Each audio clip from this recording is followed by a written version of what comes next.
Hello and welcome to Is This England, a show where we talk about old England games and ask just how England was this. England are through to the knockout round of the 2010 World Cup in South Africa. Their opponents, Das rebooted Germany. The big question Capello and the lads have to answer, can they make it over the line?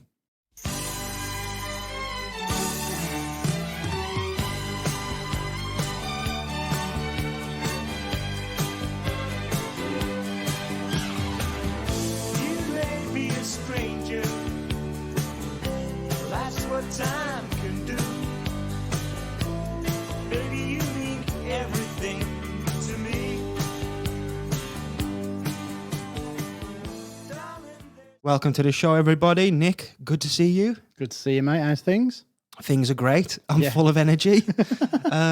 Well, this game will give me lots of energy, I'm sure. It's a huge game. It sparks a lot of emotions and feelings and other stuff that happens as well. Not to give it away, but there's Emotions and feelings covers it, I think. yeah, I think that's all we'll go into right now, isn't it? Before we get any further into the show, please remember to give us a 5-star review on whatever platform you're listening to us on. That would be very much appreciated. Of course, you can email the show at isvisenglandpod@gmail.com, and you can follow us on social media at isvis_England. Now, with all of that out the way, time capsule time. Yes. Nick, I want to hand the baton to you. I'm going first, okay. The year is 2010. So 2010. what I'm putting in my time capsule is the film Four Lions. Okay, is that backwards engineered to a Three Lions pun? That's like the prequel is Three Lions, yeah. What happened to the other one? Well, yeah, here we go. So, films actually, we've gone through so much of 2010, and I think at points we've been struggling to actually get stuff in there. Mm-hmm. And you just think, actually, what have we been doing all this time? Because I had a look through some of the films. They've got Inception, Scott Pilgrim, Predators, and Submarine all came out this year.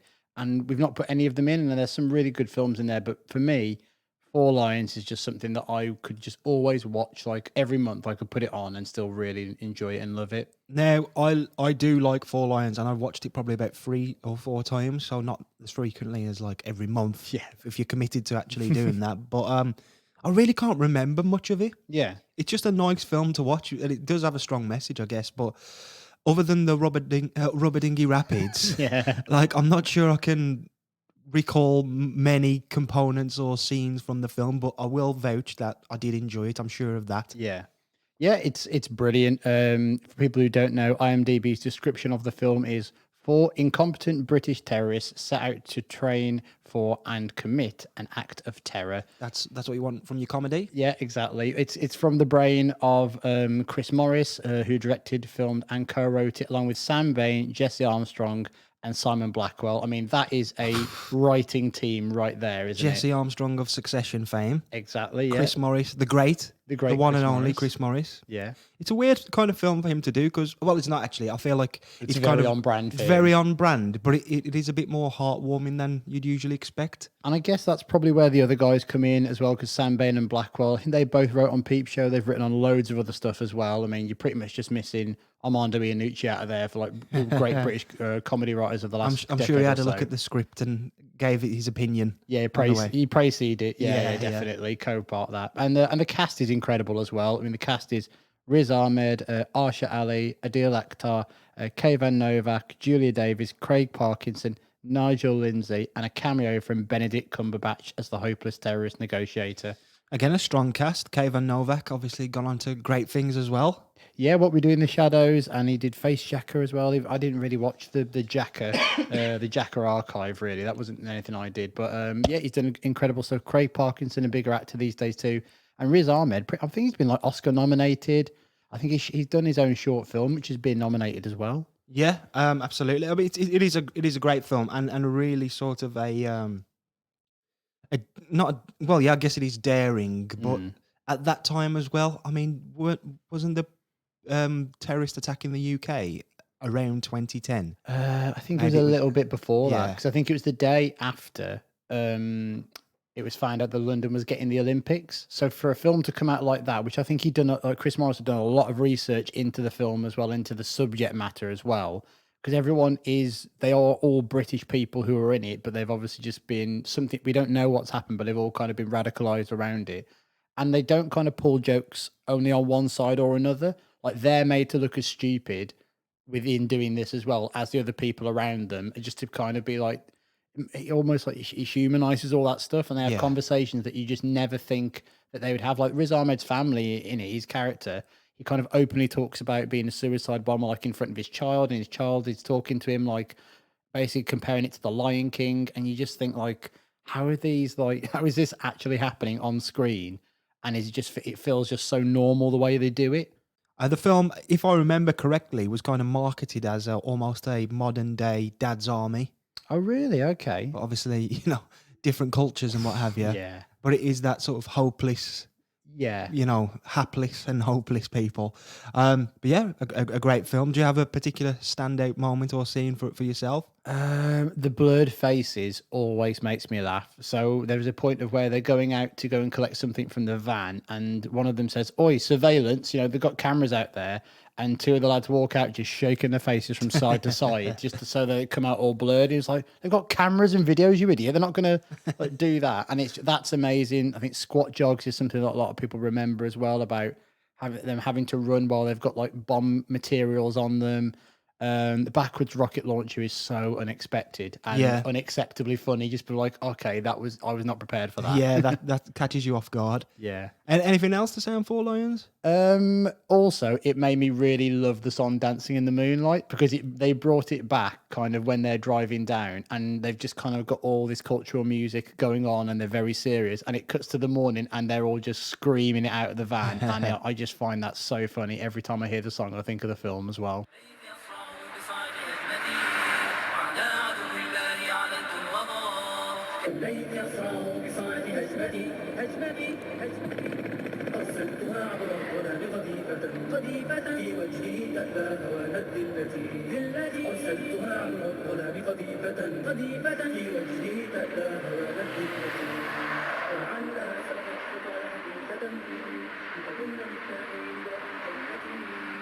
Dancing in the moonlight, everybody's feeling warm and bright. It's such a fine sight. Everybody's dancing.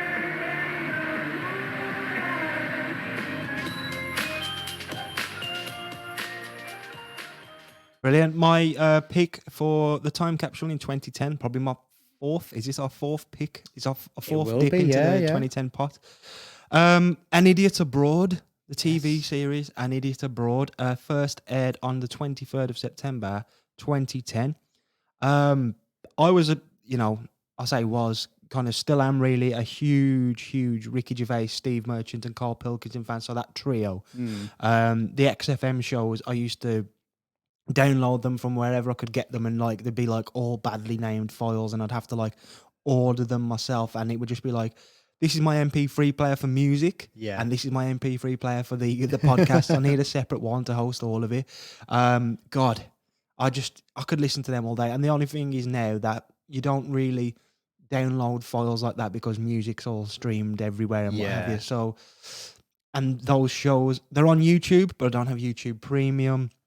I'm not really going to be out. I don't have it as a library that I can just look at where I was up to and dip into. If I ever try and listen to them on YouTube, I always end up listening to one that I've listened to before because the algorithm just puts it towards the top or whatever. Are they not available, some of them, as podcasts on random stuff? Like I maybe think if you search for some of them, they may still come up because even of the XFM shows, I think we must have them somewhere. I don't think there is. Maybe the Ricky Gervais podcasts, but not the XFM shows. Yeah. There's a lot of similar material because it was like a new Yes. audience to introduce him to. But when I heard it was coming out, I just could not believe that this was happening. It was like, I don't know. It was just like, really? Carl on TV doing this? This is going to be amazing.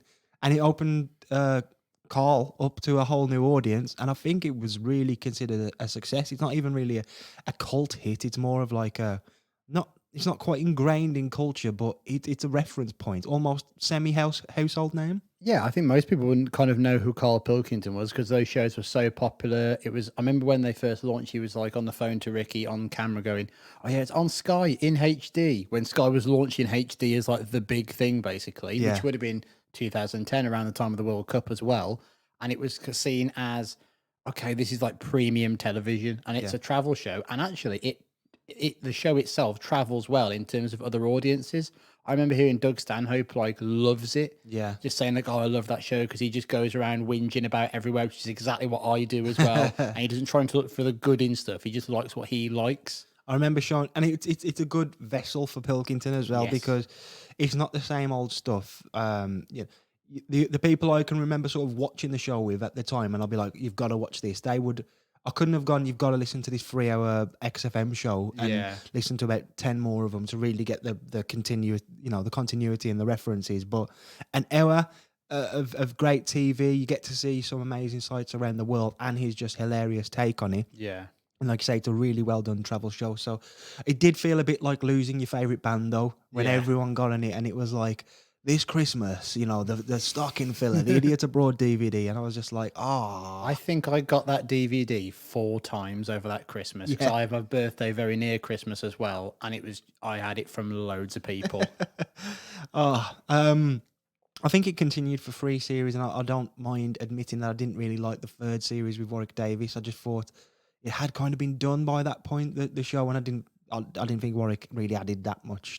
I don't think it's the best. I prefer the other 2 series, but I do think what is shown in that is actually how much Carl had grown by the time that series came around. Because Warwick's the one going, "What are you doing? This is weird. I don't like doing this." And Carl just gets it. Oh, it's just where they keep all the dead bodies downstairs, and he's not even Yeah. like faded by it. He doesn't know, but you can really see the growth. Like he's never one to reflect and look back unless he's forced to, and then he'll just be like, "Yeah, I guess he's all right, isn't he?" And I guess like Stephen Merchant, the big thing me and my friend always used to say was like every second thing Stephen Merchant says in that is, well, as you know, travel broadens the mind. Yeah. And like without even knowing, that's what's kind of happened to Carl, even though he'd still go with like his monster munch in his bag and all that stuff. And he'd end up doing the moaning of life after this, which is actually quite good. Almost a Yeah. similar concept in a way, but it's more learning about different ways of life than different places. Yeah, I think I liked the second season more because it felt like they'd got what the show was a bit more. Because I think they were just trying to like upset him, but actually letting him do his own thing after a while still worked. But it's obviously it's at its best when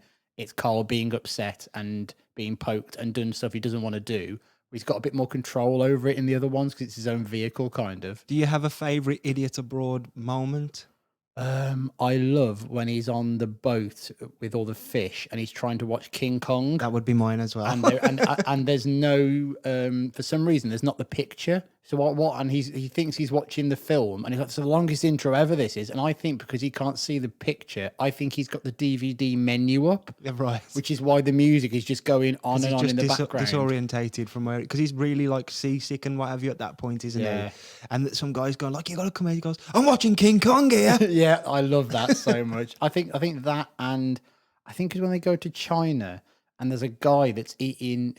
What is he eating? It's like some sort of soup, isn't it? And he's going, "Look at him." Oh, that's it. So there's a guy next to him who's the bus driver, and he's eating a fetus. Right. And he's just like, "What's he got over there?" And he's like, "It's a fetus." And he just has to. He actually double takes, and he's like, "It's a what?" It's like he's not even wait for the thing to be born to eat it, has he? And it's like an egg he's opening, and Yeah. he just can't take his eyes off it. He's like, "No, I'm all right. I've got my crisps here." And the famous jump scene as well. That was jump. that you'd only find if you recorded it on the night, because I think it's Oh been God, yes. replaced or removed ever since, hasn't it? Yeah, because who was the band? It's Van Halen. It's Van Halen. So they'd said that they didn't like it so much it wouldn't be allowed to put onto DVDs. But it was like a like High School Musical, or what was the Yes. phenomenon called? You know, where they sang all them I songs. think it was High School Musical, yeah. It was like that version of Jump, wasn't it? Yes, and it was incredible because he's just there like all out of time with everybody else, and he does the solo as well, And he which is painful. And he just like becomes Peter Kay. He's like, "Go on, have a jump." Oh yeah, he has a little Yeah. his little chicken arms just come out. I think I remember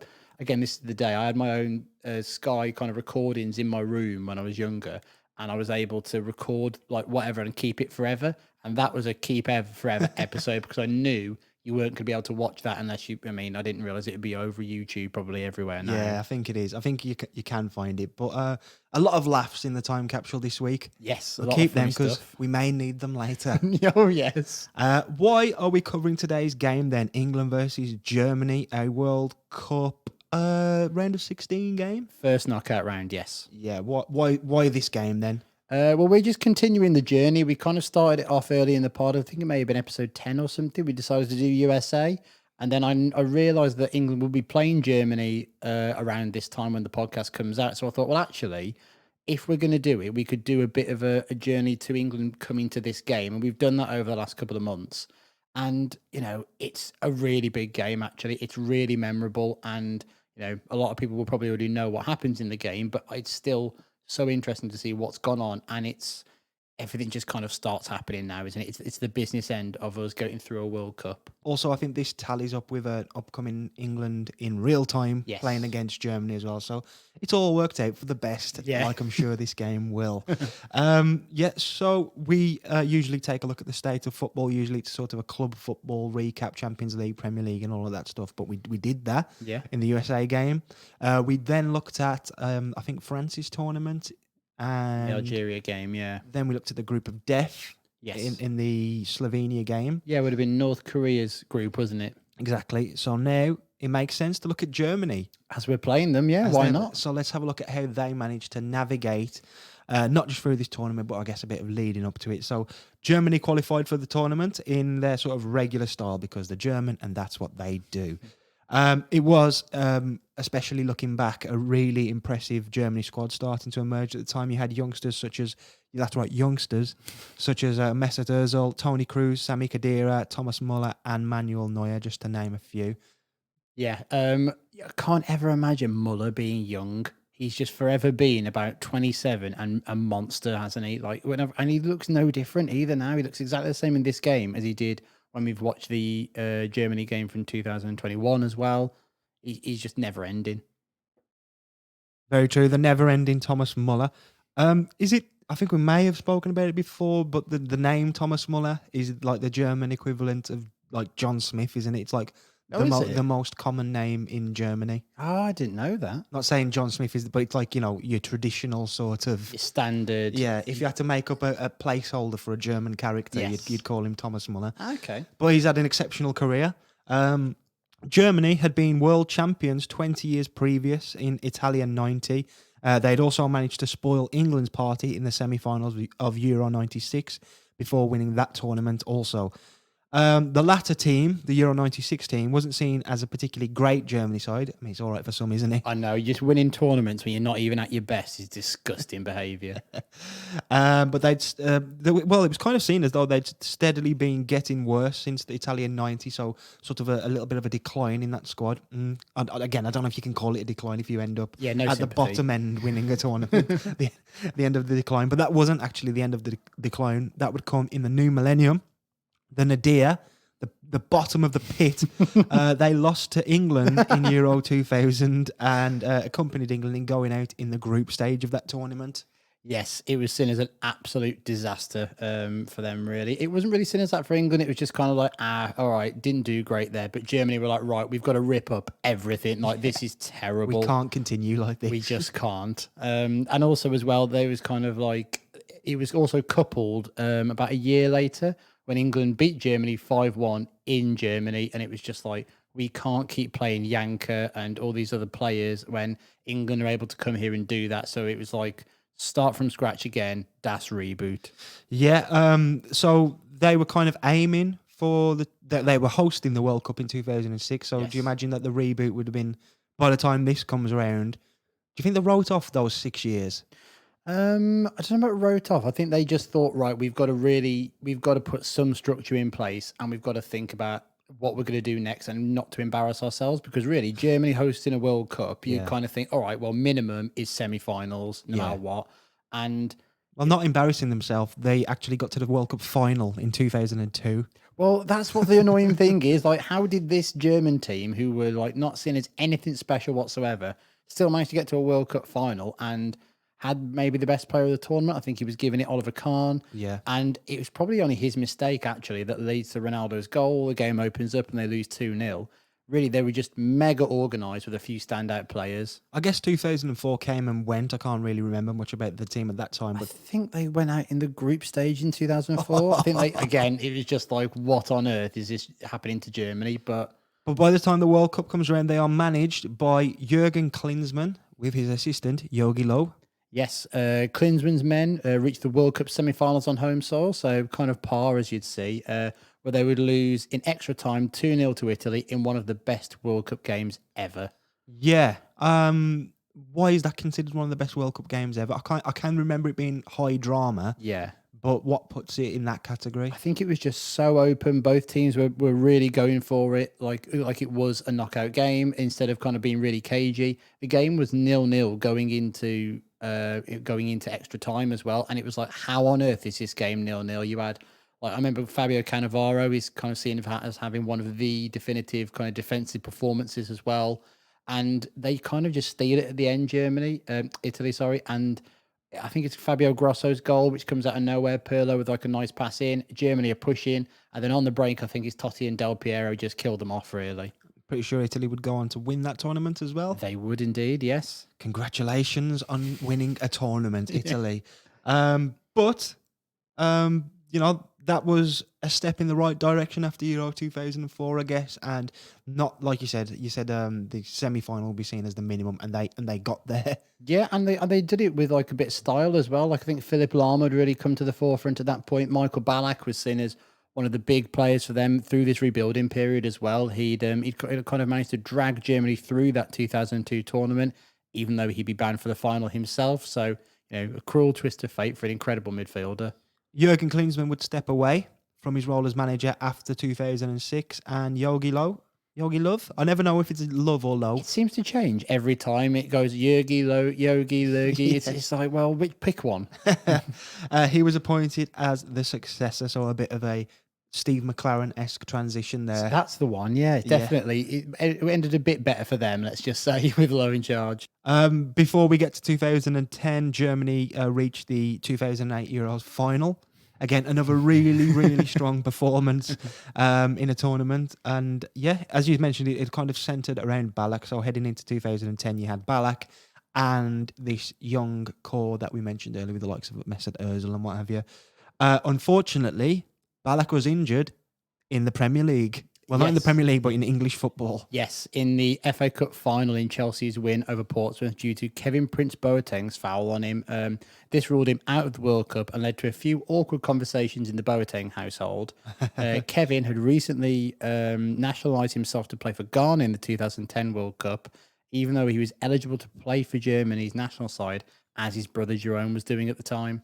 So Jerome's going, why have you kicked our main man? Yes. Because makes no difference to me. It's just a body. Exactly. Just a non-Ghanaian body. Just crazy, really, isn't it? Like a guy who is German, who is going to play for another team at the World Cup, injures your captain and best player. Yeah. I mean, that is such an England thing to happen, isn't it, actually? How did it not happen to England?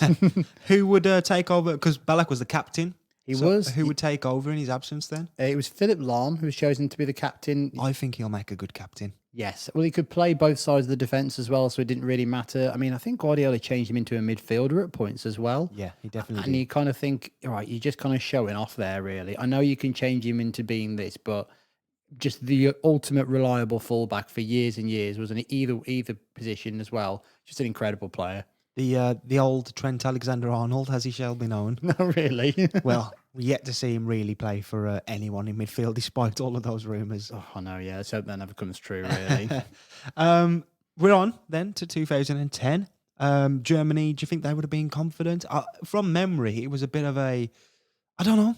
It didn't feel like it had, I think Ballack going was a big, and because it was a lot of young players, it's like they probably will miss him quite a lot in this World Cup setting. I think it was seen as, oh, that's a big blow for them. Who's going to step in front for them? And, all these new players, maybe they'll be good. Who knows? We're not really sure at this point. But yeah, it was interesting seeing Germany in this tournament. They were drawn in Group D in South Africa, seen as a straightforward group containing Australia, Serbia, and Kevin Prince Boateng's Ghana. Oh, we know why you did it. We know. Do you think that the draw must have already been made then? Yeah, well made in advance. Yeah, so kind of saying I've got Ghanaian roots, so I'll go play for them instead. And I'll destroy the Germany captain, so we get an easy win. I think he was thinking about that beforehand, and then all of a sudden when it happened, I was like, "Yep, definitely playing for Ghana now." The opening game of the Group D. Saw Ghana beat Serbia thanks to a penalty from Asamoah Gyan, with 5 minutes to go in that game, giving Africa its first win of the tournament as the continent. Yeah. We all remember the opening goal of the tournament, but still have to wait for that win. Yeah.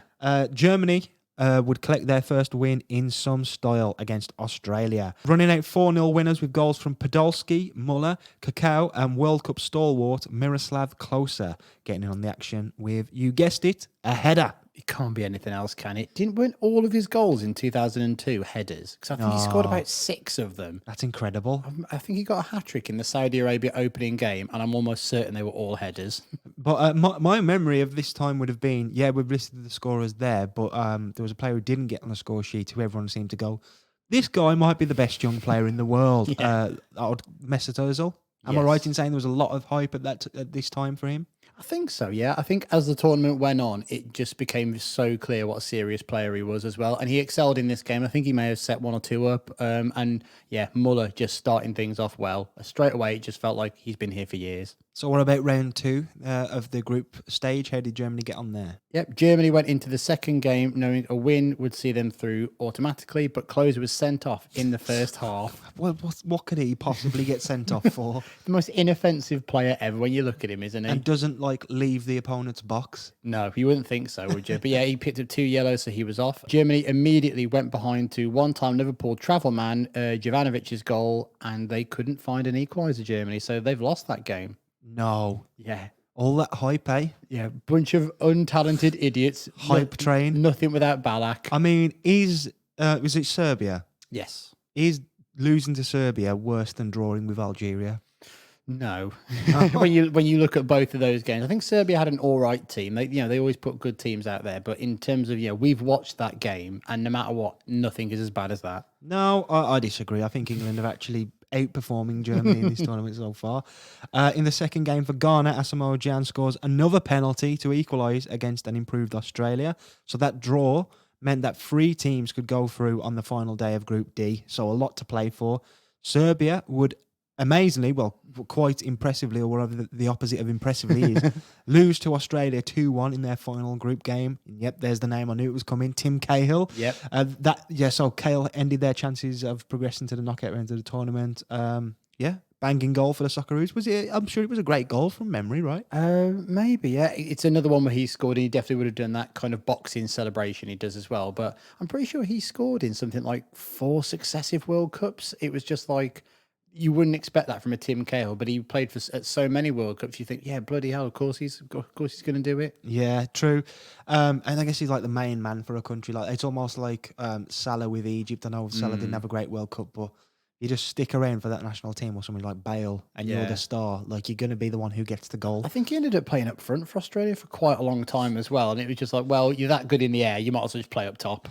What about Germany? So I guess it's a bit of we can't really pretend that there's any suspense because we know that they get through, but how did they get through? Yeah, they collected the win they needed to progress against Ghana through Ozil's long-range goal. This meant Germany would go through on 6 points as group winners, with Ghana going through in second place. So this ended up being crucial as the first and second place teams would play the first and second place teams in England's group. So England very nearly played Ghana. Yeah, I remember that. And it all changed quite late on, didn't it? It was because it was USA's goal that got them through. But not only did it put them through, but it put them through top of the group. So England were then bumped from first to second. And it was literally on the dot of when England finished as well. But didn't want to play Ghana anyway. Oh, yeah, obviously. A host nation, England would, do well there. Let's have a look at England then. Quick recap of the story so far with a bit of added drama, as there always is, of the 2010 World Cup. England had gone into the tournament with incredibly high expectations, but we'll call them incidents along the way. Yeah. Incidents of all shapes and sizes had slightly dampened the mood ahead of the tournament opener, including playing a game on a pub car park. This gets worse every time we talk about it, that car park. It'll be in space at some point soon. Capello had also attempted to recall a lot of the old-fashioned gunslingers who said they weren't interested in playing for England again. He succeeded in some cases. He brought Jamie Carragher and Ledley King back to the squad, and he failed in other cases. He tried to bring back Paul Scholes and Owen Hargreaves, who both said, no, thank you. Yeah, it was unconfirmed whether Kevin Keegan was asked back at this point, but it's, everyone else is back. They've got Carragher and they've got King, reliable lads. Also prior to the tournament, so while Capello is rummaging around sort of years gone by, yesteryear's video collection, there was a big issue to deal with in the case of John Terry and Wayne Bridge. Yeah, there's a scandal of obviously Terry and Terry being with Bridges' ex-partner, I think it was. So it was kind of like a pick of which one are we going to take. They chose Terry. And just while you're dealing with that, you start to get a few injuries come through as well. Yeah. David Beckham and Michael Owen picked up injuries when you think, all right, maybe not at their peak of their powers, but maybe options from the bench as well to maybe change the game in an interesting way too. Yeah, and then with the Terry and Wayne Bridge, God, it's so hard to remember all of these flipping mini dramas. So with the John Terry and Wayne Bridge thing, they kept Terry but stripped him of the captaincy. That captaincy goes to Rio Ferdinand, who gets injured in the first training session for the World Cup after a tackle by Emil Heskey, I believe. Yeah. England started the tournament with a bang, and it was a good goal. Yeah. And it was 1-0 up against the USA inside 3 or 4 minutes. But that didn't last. No, it didn't. It was cancelled out by Rob Green's horrific howler, really, wasn't it? It was, leave England with a point. Respectable, that game. Yeah, respectable. Next up was Algeria, who, as we mentioned earlier, Not respectable. probably the worst game, well, definitely the worst game of football of all time, a 0-0 draw, which was followed by Wayne Rooney shouting at fans through the medium of ITV. Yeah, he was telling fans what he thought of them. And then some of the fans came in and told the England team what they thought of them. So we had Pavlos who came in and raided the England dressing room and wanted the toilet and had to go at David Beckham or something like that. Yeah. And then that kind of led also, well, not led to, but at the same time, there was a kind of Oh my God, it is a mutiny coup against Fabio Capello from ex-England captain John Terry, who was still in the squad. Meaning, with all this going on, England needed to win their final game against Slovenia. Yeah. And this is where there is a little bit of sunshine in the tournament because England did get that win. We're not going out in the group stages. It was a scruffy win. It was a determined win, but it was a win nonetheless. And it was thanks to non-dickhead Jermaine Defoe. Yeah. Probably the only non-dickhead in the whole squad, it seems. Yeah, I think at points we were just like, I hate all these players. And then Defoe comes in and you're like, all right, just seems like a normal person is playing for England again. And like someone with a bit of enthusiasm that he brought to it too. Despite it being seen as an easy group, England scraped through thanks to that goal. Yeah. But as we mentioned quite recently, even this win came with a downside as a last-minute goal from the USA sent the Americans through as group winners to play Ghana, leaving England to face Germany. That is a downside, really, because it's England versus Germany. We all know. Too early as well, like first knockout round. I think they keep talking about it on the commentary of like, well, it's very early to be having this, isn't it? We're more used to this in later games. It was like, what, recently that's happened? 14 years ago. Yeah, basically. After the Slovenia game, the Sun, we all love the Sun, right? No, okay. They chose not to praise goal scorer Jermaine Defoe, but instead focused on John Terry, who happened to occasionally offer exclusive words to the Sun. So, you put 2 and 2 together. That's all I'm saying. Yeah. Their words on John Terry: after an old-fashioned all-round team performance, it might seem invidious to single out one player, but after the corrosive few days John Terry endured in the build-up to this pivotal match, the Chelsea skipper is entitled to take a huge magisterial bow. There's no reason for him to apologise about anything now. Anything. Well, we just brushed over the coup, but he'd basically gone out there and said, I don't like Fabio Capello. Nobody likes Fabio Capello. I'm going to go out there and go into business for myself. And what he did was jump to the floor to try and stop a low shot with his head. And then I think that's probably part of the reason the Sun felt it adequate to run with this angle. I didn't think that Terry was like outstanding in that game or anything. It was like backs to the wall for like 30 minutes, but I don't think it was like constantly, oh, Terry's headed another way. What a performance from him. England were just kind of hanging on from Slovenia, just not making many chances. And I know everyone remembers the diving header that missed and all that kind of stuff, but he didn't actually touch the ball. When he did that, it was more seen as a gesture. Yeah, it was a gesture. Yeah. Absolutely. They also compared Terry's struggles, if you want to call them that, to... No. I mean, come on, I can't even say what they compare it to. I think you have to take that one. They compared it, the narrow win, to Nelson Mandela's epic struggle against apartheid. Wow. What an article. I know. How'd you make that link? And you just get that on your desk as the editor and go, fair enough. Yeah, just breeze that through. Don't worry about it. And now we're into silly season. And it's not the return, actually. I think it's probably the first mention of probably the most memorable thing about the 2010 World Cup. Paul, the octopus. Hello, Paul. Squiddly Paul with his ink. Yes. Tell us about Paul. So Paul had successfully predicted the results of all 3 of Germany's World Cup matches so far, and had backed Germany to win today against England too. Paul was actually born in Weymouth, the bloody turncoat as well. Was he? Yeah, so he's English technically, and I think he was in a. I want to say he was in a zoo in Germany somewhere. He was born in Weymouth. Yeah. Did he swim?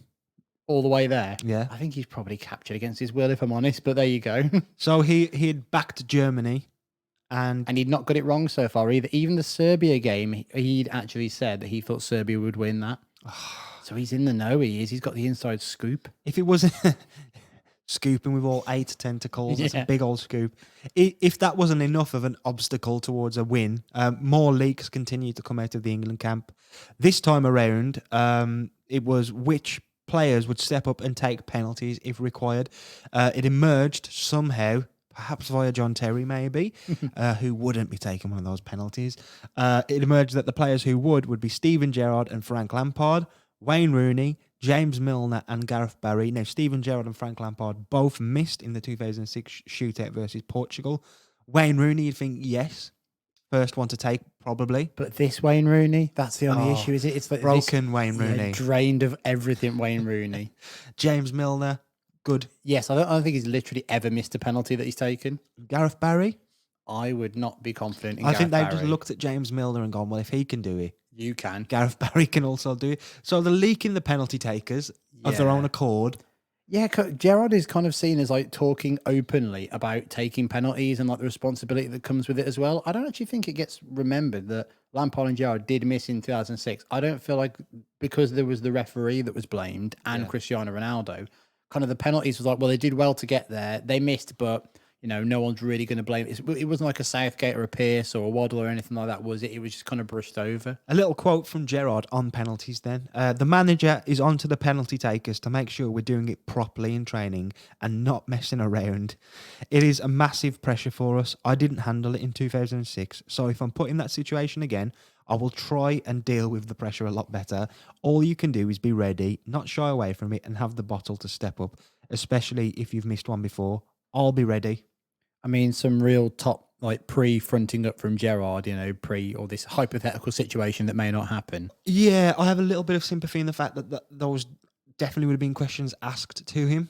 Yeah. As soon as we draw Germany, it's like, oh, what if it goes to penalties? What if it goes to penalties? What if it goes to penalties? And it's to suit the first opportunity within the tournament that it can go to penalties as well, because this is where all the hubbub and the craziness starts of like, well, penalties, because England are terrified. The English are terrified of penalties at this point. There because- is a quote within there as well that makes me think this is hopeless. The fact that the manager, Fabio Capello, has to be on to the penalty takers to, in Gerard's words, make sure we're doing it properly and not messing around. messing around. What are you doing? You're supposed to be practicing penalties. You're just smoking and drinking cider, listening to the Arctic Monkeys. Well, cider. No. Remember, alcohol is not our friend. We'll get to that in a minute as well. Just to wrap up the penalties chat, England had gone out of 5 of the last 8 tournaments on penalties. That's just mental, isn't it? When I looked that up, I was like, that can't be true. Then I started going through the years and was like, shit, that is actually what happened. And if you know that, and Fabio Capello is the manager anyway, who probably stands for no messing, Yeah. and you still have to be told, stop messing about, practice your penalties. Just ego, isn't it? Yeah. Arrogance. I don't know, because maybe by this point they've been brought down to earth. A bit of like, you've not done well in the groups at all. You've kind of not looked your way out of it, but you've got out of it somehow. And now you just kind of like, it's serious now. The players must have been switched on by this point. And really, they must have been practicing as the tournament was going on, because you can't really, with 4 days' notice, go, right, get good at penalties. So no cider, as we've mentioned, but another alcoholic beverage that is often drunk in pubs and what other words are the taverns across the land. Beer. Beer is our friend. Yes. Because beer single-handedly got England to this stage. Explain. Well, after the Algeria debacle, England players asked Fabio Capello to lighten up a bit on his stance with about alcohol and have it not banned from the training camp, basically. So, in theory, this worked because they were able to relax before the night before the game, had a beer or two, and they went out and beat Slovenia. Yeah, I think the players loved that. I think was it for Capello's birthday party as Yeah. well, and it was like, whenever I think of that, I just imagine him with one of the pointed birthday hats, and he's just so angry, like like a dog or Still something. in his suit. Yeah, with like a big cake in front of him, and he's just so angry. But yeah, apparently they'd had like a relaxed drink on that night, and yeah, they just kind of cracked on really, and it was seen as maybe easing the tensions of a very tight camp. A nutritional therapist who goes by the name of Henrietta Bailey was asked if drinking beer, getting on the piss, was the best approach to take for professional athletes, despite the England team loving it.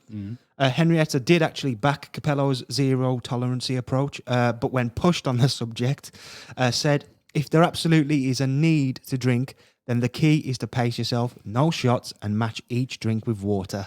I mean, this is just so English, isn't it? To like hound out an expert into just crumbling to their side of the argument. It's like, well, what do you mean? Can't have one beer? Well, I guess you can have one beer. Or well, you can't have two beers. Yeah, like, well, obviously you have to drink in moderation. What if I don't want to? Yeah, what if I want to be sick in a fireplace? Like, am I not allowed to do that and be an athlete? God, thought police. Thought police, indeed. Ahead of the game, the usual people were out to show their support for England. So, former captain Terry Butcher speaking to promote Betfair's England mood-ometer. I mean, What on earth? just keep it in the red. Yeah. There's no need for the lever on that. It's not going to the green. But Terry backed England to progress due to them having more experience, but noted Gareth Barry would have to be at the top of his game to contain Mesut Ozil. At least he's actually picked out something that's happened in the group. Like he has watched the games. At least when you go, well probably Mesut Ozil plays around the same. He'll be in the same bit of the park as Barry. Barry, was one of the players who was rushed back to fitness and was so important to England, progressing seemingly at this point as well. And I think it links back to that Mesut Ozil thing. This was like a breakout tournament for him, and it's like, yeah, but Gareth Barry's our main guy. Yeah. He's got to match their main guy. Yeah. Can he do it? In the camp, one England player was also confident of progressing, and that player was David James. Not exactly a man who strikes confidence in anyone else. No, apart from himself, incredibly confident in himself. Which I guess you've got to be as a footballer and probably as a goalkeeper more than we appreciate. Well, he's confident. He's confident in his team. He says, "I'm genuinely confident with the team. Penalties won't be an issue because I think we're a better team than Germany. So it's not More even penalty chat. Yeah, we played them in Berlin and we beat them 2-1 in a game which we should have won more comfortably. They're a strong side, ranked 6th in the world, but we're not fearful of them at all. We're confident we can beat them. We have got through the qualifiers, the group stage, into the knockout, and we are confident we can make the British happy by beating Germany. We will respect them, but they are beatable. Now, there is so much wrong with that. Well, number Go one, on, yeah. unsure how many British people, would be happy about this. I know at least 3 countries who would disagree with David James there. Absolutely, yeah. And it's just bigging up. We've come through the qualifiers. Haven't we done well? Yeah. And the group stage. And it's like, do you want to analyse that sentence? We've come through the group stage in Yeah, any it's more like, detail. oh, well done. Well done, David. And a great job you did. Yeah. I mean, as well, he has usurped Rob Green is England's number 1. So he didn't start the tournament. Green did. So James said apparently as well, he hadn't seen Green's mistake. So I don't know what he was doing on the bench to miss it. It's not like he was in the pub and he went for a wee or something. Like he's at the game. No. And he just must have gone, I missed that. What happened again? He's done And it's what? not- Yes. And it's not been replayed anywhere else since. Yeah, well, I remember on the ITV coverage, I don't think we actually saw it again because everyone is in just such shock and they're just looking at Rob Green from memory because it takes a while for actually to see what the hell's happened again. But he's in the ground. Surely they'll be playing it in the ground. Yeah. Speaking of in the ground, we're going into game time. It's England v Germany, Sunday, the 27th of June. It's the 2010 World Cup, and this game is at the Free State Stadium in Bloemfontein. Everyone who watched the game live would have been at the Free State Stadium, but where were you? I was in Telford. I'd had my one and only ever lock-in the night before in Telford. We'd gone out for someone's birthday, and we just kind of, for some reason, never left the pub. And we were just there all night and just with a couple of friends drinking. And then I remember coming out in the morning and it was sunlight and I was like, what the hell have we done? England are playing today. I have got to be prepared for this. Yeah, I was at my friend Adam's house, and it was one of those where it's like England v Germany, man. Like World Cup, knockout game. Doesn't happen often, does This is it? going to be massive. Yeah. Let's get on the beers. Look in my wallet. I can probably afford about 4 cans, and they're gonna have to last me like all day. So like, I didn't really get up to optimum pumped, Yeah. like, for it. But maybe the lineups will help. Maybe revisiting the Maybe. lineups will make me look back and think, Yeah, I was up for that I with was up my for 4 that. cans. Do you want to do England? Oh, I'll do England. Yes, please. Yes, it is in goal, David James. And there's a back four of Glenn Johnson, Matthew Upson, John Terry, and Ashley Cole. 4 across the midfield with James Milner, Frank Lampard, Gareth Barry, and Steven Gerrard. And Jermaine Defoe and Wayne Rooney up front. Do you want to give us the bench? Yeah, so on the bench is Joe Hart, Rob Green, Jamie Carragher, Ledley King, Michael Dawson, Stephen Warnock, Sean Wright Phillips, Michael Carrick, Joe Cole, Peter Crouch, Emil Heskey. What a lineup. Why is Stephen Warnock not starting? If there's one man who does not even come close to making an appearance despite all the chopping and changing throughout this tournament. Yeah, but he'd have to be instead of Ashley Cole, who's probably the one decent England player where you go, okay, he's been fine, he's been the consistent, which he always was for England. It's just strange to look at it and think, Yeah. God, he was part of that. Yeah, it's. I think it was a toss-up between him and Leighton Baines with who went, and for some reason they were like, I think it was something a thing about Leighton Baines didn't like travelling or something. Yeah, he got homesick. Yeah, but they ended up going to Brazil years Yeah, later. yeah. And I was like, well, that's even further away. Doesn't like isn't it? travelling with Fabio Capello. I think Yeah. it's just the thing. That I can never come to terms with that midfield. No. James Milner, Frank Lampard, Gareth Barry, Steven Gerrard. And that was what they'd settled on. So this had come from the back of the Slovenia game where it looked now, finally, England are unchanged. And I think this is up to this point, this is the only time that England had ever been unchanged under Fabio Capello as well. Well, last time we were in the middle of a centre-back crisis. Yeah. I mean, we'd lost Carragher and King. Yeah. They're back on the bench. I mean, arguably, we're still in a centre-back crisis with Matthew Upson and John Terry playing. Yeah, so not great, but yeah, Ashley Cole in this game would equal the most games for England at a World Cup, equaling Peter Shilton's record. He's furious, obviously. Yeah, the team had shown flashes in the Slovenia game. A bit of belief there that they probably should have won by more than one. I think so. They started really well, didn't they? And then for like the last half an hour, they just abandoned all kind of attacking. And they have a few chances near the end, but it's all very scrappy and on the break and not really convincing. Like they probably should win that game by more, but they were hanging on by the end. Yeah, and this is the same team as the Slovenia game. Yes, same team as well. Just a couple of points to pick up as well. In David James had mentioned that England had beaten Germany in Germany a couple of years ago. So Yeah. he mentioned it as like a reason why they would be really up for it. He's talking about 2-1 win in Berlin in 2008. So this is 2 years ago still, and he's still bringing this up as a reason of why this England team should beat this Germany team. At that day, James, Johnson, Upson, Terry, Barry, and Defoe did all start, but there was only 4 Germany players that we're about to mention who started that game as well. So pretty much a totally different set of players in a different game. So it's Yeah. got nothing to do with it. Right, let's have a look at Germany then. In goal, Manuel Neuer. The defence, Philipp Lahm, Arne Friedrich, Per Mertesacker and Jerome Boateng. Midfield 2, Sami Khedira and Bastian Schweinsteiger. Ahead of those two, we have Thomas Muller, Mesut Ozil and Lucas Podolski with Miroslav Klose up front. On the bench, we have star names really such as Toni Kroos, Marco Marin and Mario Gomez as well, amongst a litany of other talented German footballers. What were your thoughts on seeing this Germany lineup at the time? At the time, it was kind of, you'd heard a lot about Schweinsteiger. He'd played like wide midfield for Germany in the 2006 World Cup, and actually moving him in there, you were like, okay, are they just trying to find a place for him? Hadn't really seen much of Khedira. Muller, we'd seen a little bit of the tournament, but you're kind of like, okay, maybe this is the new hot shit that's coming through. But Yeah. you're still like, all right, let's see what happens when they get against an experienced team, which is what this England side is, in fairness. I could be massively wrong, but I feel like there was a little bit of doubt around one of the big players, maybe Klose or Ozil or Muller. I think Ozil and Schweinsteiger both had like semi-doubts. Like coming from the game, it was like, oh, one of they may be fit, they may not be. But obviously they made it here today. I remember seeing Ozil and thinking, well, that's not what we want, not how we wanted that one to go. That Yeah. injury concern.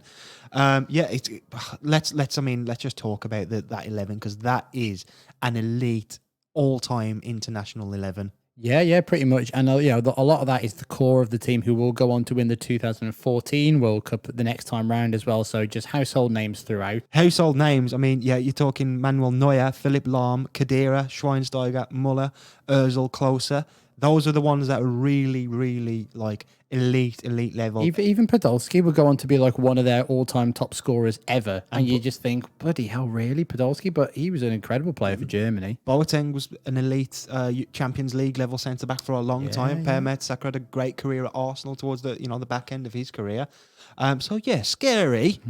Scary. Gareth Barry is really going to have to be at the top of his game. Yeah, speaking of scary as well, on the bench is Tim Weiss for Germany. An interesting one. The German backup goalkeeper would quit football to become a wrestler in 2014. That needs to happen more. Yeah. I would have loved to have seen Stuart Pearce fighting Jeff Hardy for the Intercontinental title. David James would have been quite good, I think. Yeah. Good big man with a choke slam on him. This is a tangent. Rooney's obviously been in the WWE very, very shortly. Oh, yeah, he slapped away Barrett, didn't he, at an event? Yeah, he did. Wasn't it Roy Keane? He was like, he was dicking about with a wrestler. Yeah. He hated I that. can't imagine there's anything Roy Keane hates more than wrestling. Oh, my God, yeah, he'd hate that. I mean, even though, like, when his kids would have been little, and they'd have, like, maybe got it on in the background, like, get that off, rubbish. Yeah, just puts on, like, the Muhammad Ali's greatest fights. Nah, just like proper bum fights. I think he puts on just like thick, like when you can't even hear anything, like people like fighting outside of a Weatherspoons. You just hear like, yeah. That's Cork Tesco car park. Look at him. Look at the big fella. So Tim Weiss on the bench for this game, and he goes on to join the WWE. yeah, he goes on to join WWE in part of their developmental brand in 2014. He makes a first appearance for them in Germany as a guest timekeeper. And then where he is released from his contract in 2017. So it didn't quite work out at the top level for him. Strange one. There's a core of 4 Germany players who have actually already got experience in dicking England at a tournament. Do you want to give us a bit of detail on that? Yeah. These guys were fresh off the scene from the 2009 Euro Under-21s final. Neuer, Boateng, Khedira and Özil all played when Germany won 4-0 in the final against England. I mean, what can you draw from that? Well, what I'll draw from that is that the England under-21 team never becomes the full England team, does it? Yes, that's very true. So, nothing. Yeah. Well, that's 4 players that have just stepped up straight away and done well and really ran over England as well too. The only player to feature in England's squad from that game was James Milner, who was 23 when he was playing for the under-21s, as he was doing for about 48 years. Yeah. Joe Hart as well was on the bench today, was banned for the final for picking up too many bookings during the tournament. I mean, how has that happened? To a goalkeeper? Yeah, so how much of a dickhead was he being during the tournament to be booked twice? No way. Yeah, just That's so strange. So he was banned for the final. That's going to happen in the World Cup. Not that we'll get to the final, but whatever. Others who featured that day included Mika Richards, Lee Catamol, Theo Walcott, and their captain, England's proudest fruit and veg proprietor, Mark Noble. Mark Noble playing for England under-21s. Just that is a bygone era, that is, isn't it? Yeah, absolutely. I mean, the fact that he's retired now and we're talking about him makes me just go, God, I'm old. Look at this game. Should we look at the build-up and the anthems? Yes. So we found a lovely little stream of this, didn't we? Yes. And as it starts, we have Gary Lineker telling us one England player will play themselves into England v Germany World Cup history today, for better or worse. Yeah, I'm glad we're kind of removed from placing everything on one individual. Like it's all their fault or we've only got here because of that person. And that's what it felt like in the build-up. It was like one player will write their name in the history books. He's like Gaza, Waddle. And he said someone else was like, none of that was good what they did, was it? Lee Catamol. Yeah. Mark Noble's here. Stephen Warnock. Come on down. The commentary team is led by Guy Mowbray, who gets us underway with a joke. Thank you, Gary. And welcome to Bloemfontein for what is match number 51 of this World Cup. That's 51 or 5-1 if you prefer. 5-1, like the score that time. That's the joke. Oh, that was so... it's just painful. This Stretched, isn't it? Yeah. There's so much stretching going on in this game. Oh. A couple more stupid references, I think, from Guy. They're really trying to will a win into existence. Yeah. So we see Capello, and he's going, "Oh, wearing the same clothes as when we beat Slovenia. What an England like It's just suit. just a grey suit. Just the England suit he's given. His standard issue. He's got thousands of them probably. And the game is in Bloemfontein, and he goes basically, oh, so we're right here, Bloemfontein, right in the middle of South Africa. And if England were to go to the final, this game would be right in the middle of their tournament, which it wouldn't as well, because he then says 4 games, only 3 more to go. So, not right in the middle, is he? I mean, what is he doing there at that point? I know it's kind of like you stretch you try and like have a big introduction to get people into it. And I quite like Guy Mowbray as a commentator. I think he's good, but this kind of like pre-done stats, like you said, they're desperate hysteria. desperate to try and make something happen is just not befitting, really. Every time England and Germany have met at a World Cup prior to this game, it's been level after 90 minutes. Oh, that's good. I like that guy. Well done. Yes, he does kind of salvage it a bit there. Apparently, also, England are the bookies' favourites for this game too, he tells us. Make of that what you will. I was surprised. Madness. Yeah. Absolute madness. Have they not watched the rest of the tournament so far like we have? Or like the entire history of international football. Yeah, I mean, let's go on to the anthems then. Not much to say about the German national anthem. They seem, would you call it boredom or focus? I'd say a bit more bored. Like even the crowd are just like, oh, okay, it's happening. We're used to this. This is just what we do. That's fine. And we have a bit of a rock and roll rendition for England. Oh God, yeah, we do, don't we? So Matthew Upson is the loudest in the team. John Terry not far behind him, but I guess the most talented person singing that song in that stadium is Mick Jagger. Yeah, Jagger's there, isn't he? The curse of Jagger begins. Yeah, well, does it? Don't spoil it. No, no. Yeah, how did he manage to not make a Rolling Stones pun? Incredible restraint. I know, I think he saw him too quickly and was like, oh shit, I haven't thought of one. Just forget it, pretend it didn't happen. Hopefully it goes back to him later and my brain will do it for me. Let's hope the ball is a stone rolling into Germany's net. Oh, trust me, there's one that comes later which is disgusting. Guy is joined on commentary by, drumroll please, Mark Lawrenson. Yes. Yes. If there ever was a name that didn't deserve a drum roll or somebody to suck the energy out of a drum roll, it's Mark Lawrenson. What about Big Mick? If Mick was on, that would have been worse, I think. Yeah, maybe. No, better. Better? Really? I think it would have been better. Do you not remember his Guardian articles about thanking brake fluid, basically, or whatever he said for like England? It was awful. Right. No more fanning about. No. It's kickoff. Let's get into the game and let's believe in England again.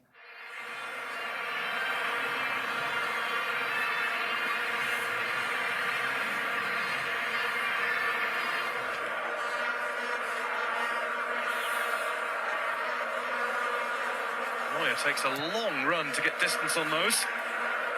Might work. Closer, straight down the middle. Upson trying to hold him. Closer's in. Miroslav Klose has given Germany the lead. Straight down the middle. Well, this is a goal you'll see. What day are we today? Sunday. In every pub game that's been played this morning. Just as a straight punt right down the. I don't know what happens to Upson and Terry here. This is Route 1. Oh, for fuck's For sake. fuck's sake. It can't go on like this. It really can't go on like this. This tournament is a drag. We were in it. We were so in it. And then what happens? We were built up and we had the passion behind us and they just go, fucking let us down like this, don't they? We kind of skipped a bit of time there, but not much happens in the first 20 minutes. None of it is good for England if anything does happen. A long punted goal kick from Manuel Neuer totally befuddles England then. It goes past everyone except for Matthew Upson, who tries his best to do something with chasing it down. The camera quickly cuts back and somehow the ball has bounced twice in England's area. Closer has thrown Upson off him like a discarded cape, and the superhero Closer prods it past an on-rushing David James. What a monumental cock-up. England have conceded straight from a goal kick, almost. Awful. I mean, two-touch football.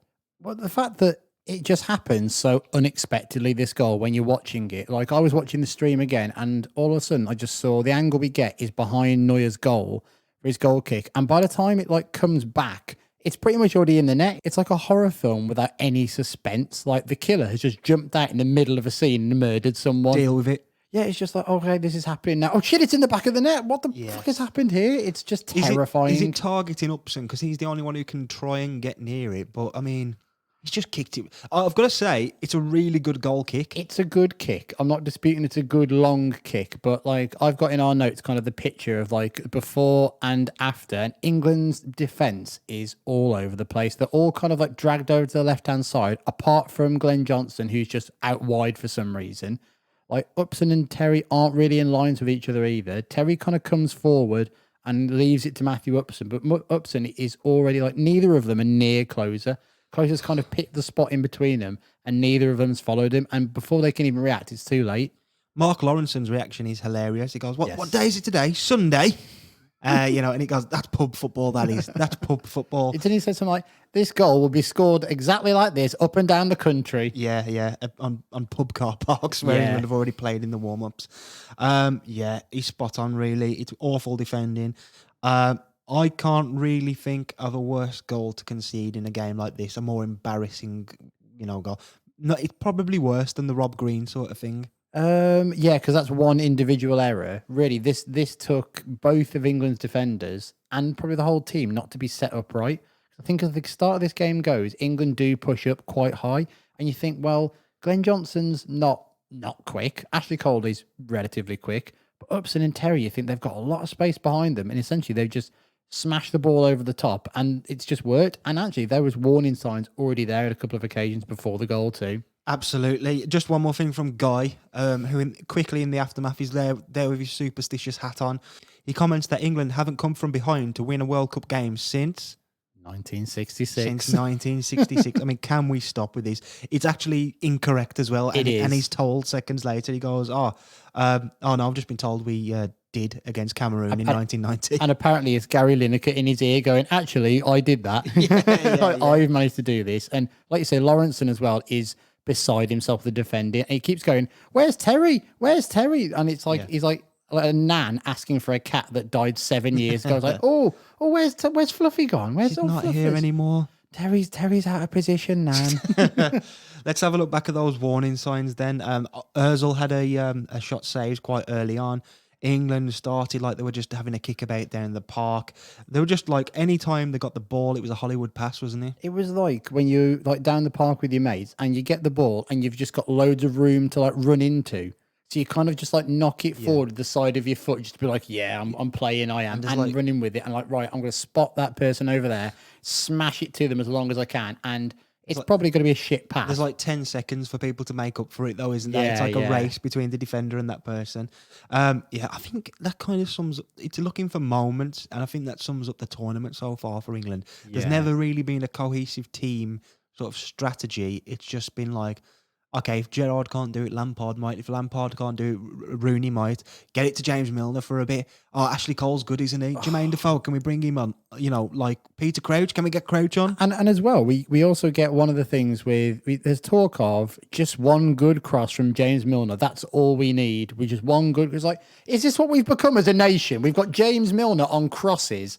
Like, that's the plan. That was the plan for the Slovenia game. Yeah. And you just think, like, this is still what we're doing. Like, we're no more, like no other thoughts at all. You've got all these brilliant players on the pitch. It's just James Milner's going to cross it for us. Is this Capello? Is it confidence? Is it pressure? Is it a lack of fitness? Is it unhappy players? But how can a team with such a reputable manager and playing squad not even manage to play anything resembling team football across 3 games and a bit now? I think they've been away for like 7 weeks or something, hadn't they? So you had the whole Premier League season that's come to this, and then just never ever performing up to this point either. No. And when you look at them attacking as well, their shape is terrible. I put in one of our notes here, there's like all the England players are just bundled like together like some big red mangled Frankenstein.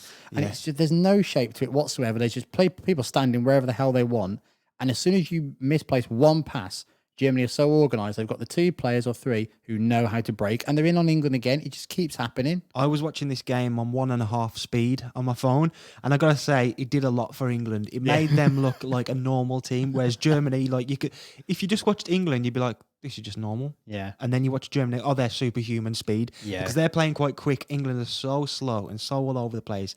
literally 1.5 speed to get them back up to normal. It's terrible, isn't it? I mean, again, we're saying about shape. Gerrard isn't even on speaking terms with the left-hand side of the pitch where he's supposed to be playing. Our He's- left winger. Yeah, he's supposed to be on the right-hand side at one point. It's like a couple have had like a massive row before you've come around their house. He's like, well, I'm not speaking to that bit of the pitch. Like, Oh, you God. can tell that bit of the pitch there that, it's mates with Ashley Cole, isn't it? He'll sort that out. Don't worry. And straight from the restart, from the goal, Germany break again. Do not like this. Don't like the way this is going. Closer does almost the exact same thing again, but is judged to have pushed Upson over. England go from bad to worse with the ball. So the defence is bad, but with the ball, we're just as bad. Yeah. Rooney, what are you saying on Rooney? He has a few touches and it's not happening. It's awful, isn't it? It's like he's like in the amount of Space Jam when all of the talent gets sucked out of a player. Yeah. He's just this bloke. He's just a man walking around the pitch, and it's terrible. And speaking of terrible, I mean, one of the worst things ever. Milner is now playing on the wrong side, and he just turns and runs into the referee.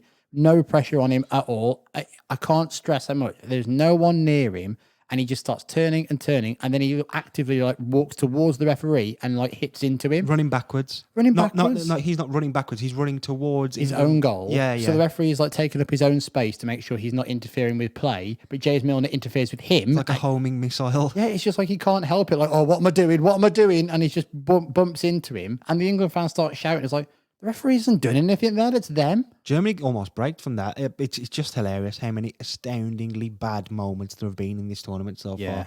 And there's still a long way to go in this game. Capello is going mental. Yeah. Stuart Pearce is having to play good cop because Capello is so mental. He's such a bad cop. And Germany get another chance straight at David James. Muller and Ozil exchange a backheeled 1-2.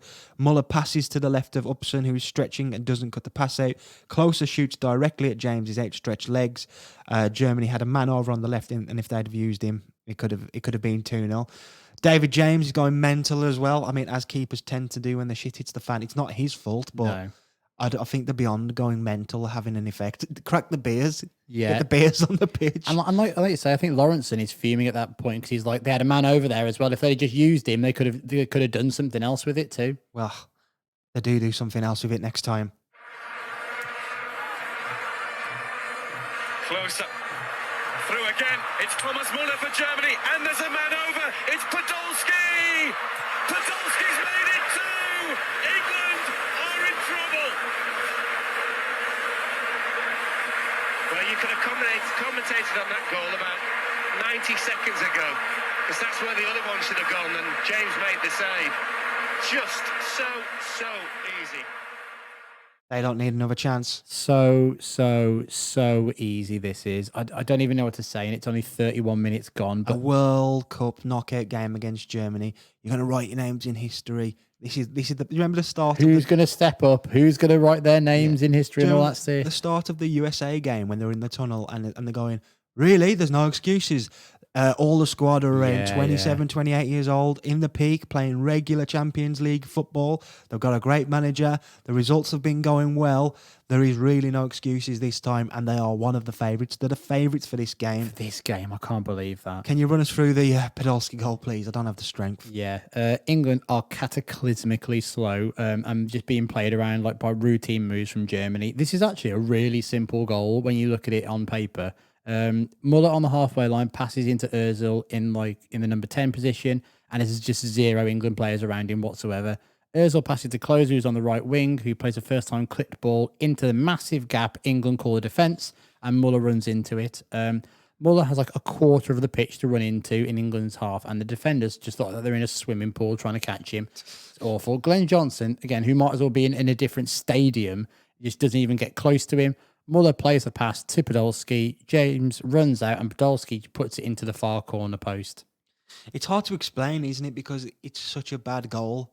Like you can't Yeah. visualize that because they're not doing what defenders normally do. Nobody's in the right position. No, because I think Upson and Terrier both tried to like go with Ozil, but because like they're being pulled out of the space, they've just got no one there, and Muller just kind of like runs in behind them like he's snuck in, Yeah. like no one's expecting it either. And Quite a good finish. it's a good finish from Podolski. It's a bit of a strange one because Podolski is so far wide left.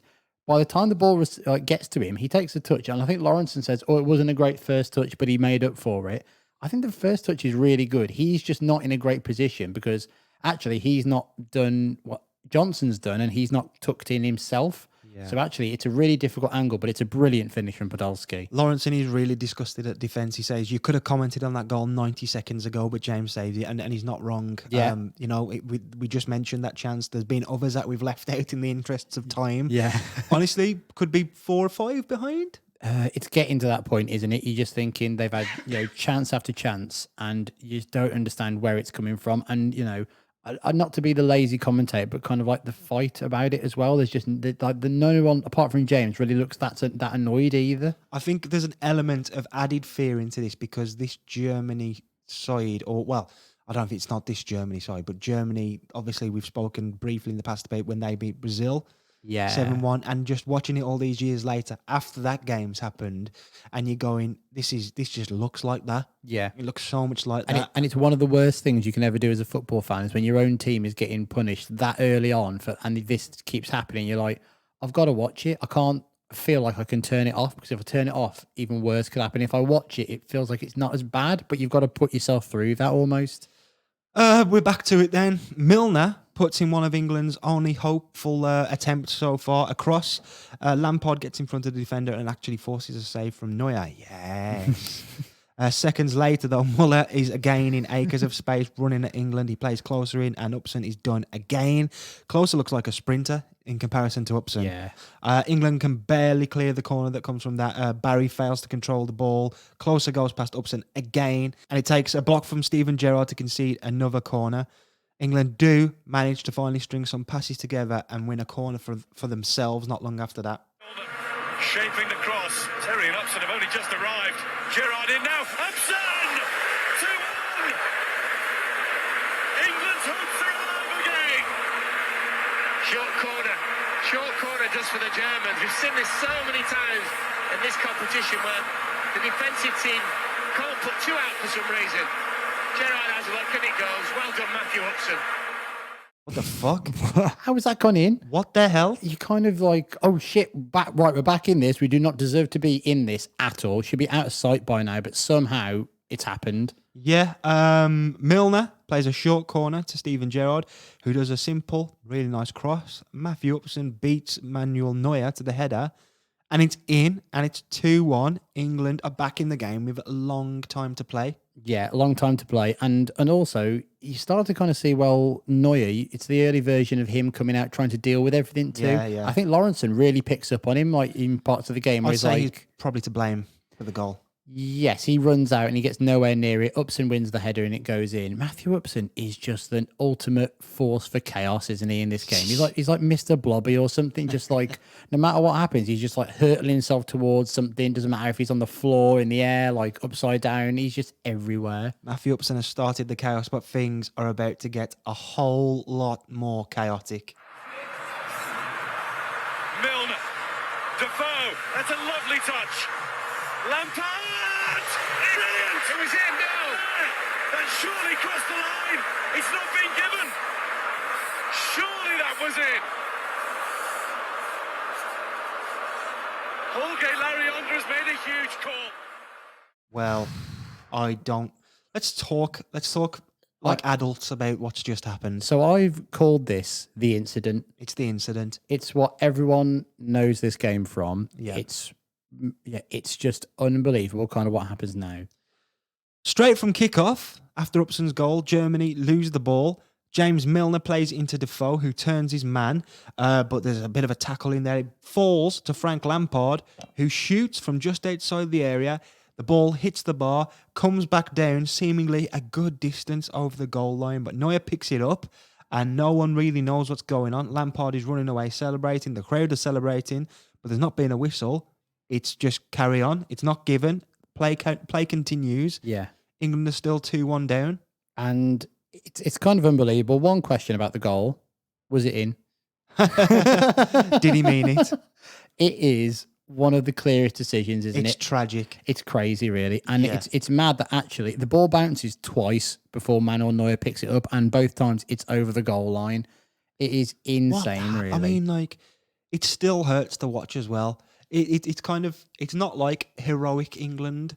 Like, you No. know, when you watch some of the classic games and you're like, oh, that hurts because we played so well or tried so hard. They've been awful. Yeah. But they've been awful. But I maintain to this day, if you're 2-0 up and then in the space of a minute it's 2-2, it's anyone's game for at least a bit. Yes, I don't disagree with that. You know? I think the thing that always comes from this is, look, it's clearly over the line. It's just so obvious. But as well, the momentum is with England here. The sample size of the game we've seen so far, I think Germany probably still win this game. But football and moments like this just do funny things to teams, and funny things to teams who aren't actually that experienced, who haven't got the Ballack there, haven't got other players either. How are they going to react to this kind of just like, oh shit, they've just turned it on all of a sudden? Obviously, let's take a moment to recognise that we're still talking about this passionately 12 years later, but let's get some immediate reaction from the commentary team. Now the England complaints begin. Here we go. Oh, it's in.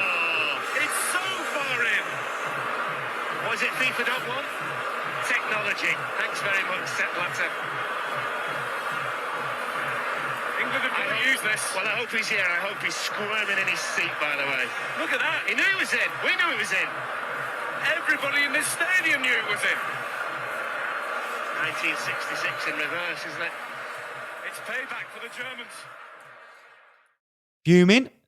Absolutely fuming. He just can't handle it, can he? And I love that so much. Someone else who wasn't happy was Mark Saggers of Talk Sport, who let his frustrations be known live on national radio. Come on! Come on! Yes! Yes! It's a goal! It's a goal! It's a goal! It's goal! It's a goal! It's a goal! It's a goal! It's a goal!